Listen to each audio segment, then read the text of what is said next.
Di sebuah desa kecil yang terletak di pinggir sungai Citarum, hiduplah seorang remaja putri bernama Sari.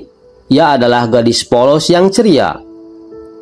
Sari adalah seorang siswi yang baik, rajin belajar, dan sangat mencintai keluarganya.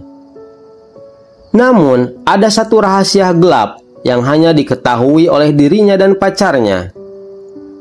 Pacarnya adalah seorang pemuda bernama Ardi. Ia berasal dari sekolah yang sama. Sari dan Ardi telah berpacaran selama 2 tahun. Mereka berdua saling mencintai. Dengan sikap dan ucapan Ardi yang terlihat penuh perhatian, Sari pun akhirnya terbuai dengan janji-janji manisnya. Hubungan mereka semakin hari semakin intim. Mereka pun melakukan perbuatan yang dilarang.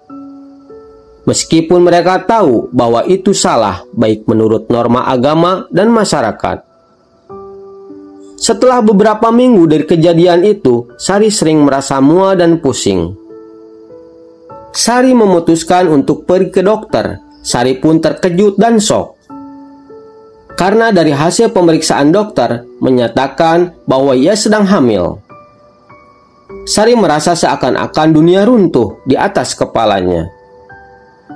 Ia tahu bahwa ini adalah aib bagi keluarganya dan bagi sekolah serta dirinya sendiri. Ia merasa terpukul, pikirannya bingung, gelisah, kesal, gundah, semuanya bercampur baur. Sari pun mencari Ardi untuk memberitahukan kehamilannya. Namun Ardi selalu menghindar dan tidak mau bertanggung jawab. Bahkan mengancam akan meninggalkannya jika Sari memberitahukan hal itu kepada orang lain dan orang tuanya. Kata-kata Ardi yang penuh penolakan menghancurkan hati Sari. Sari merasa dihianati oleh orang yang pernah ia percayai.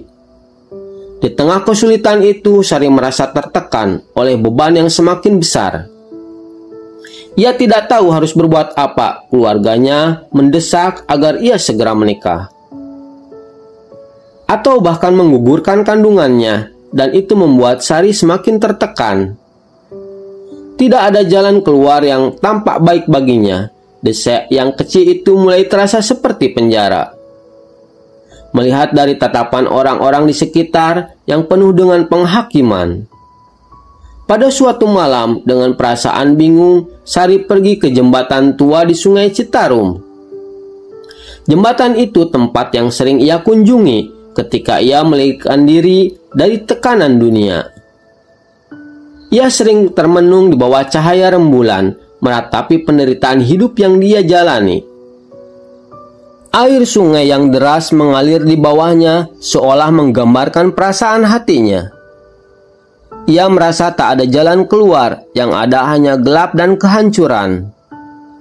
Ia berpikir satu-satunya cara untuk mengakhiri penderitaannya yaitu dengan melompat ke sungai, membiarkan arus membawa dirinya pergi. Hidup Sari pun berakhir. Ia meninggalkan dunia ini. Sejak saat itu, di setiap malam di jembatan sungai Citarum, sering terdengar suara tangisan dan suara cekikikan. Bahkan sering terlihat ada seorang perempuan yang sedang duduk di jembatan.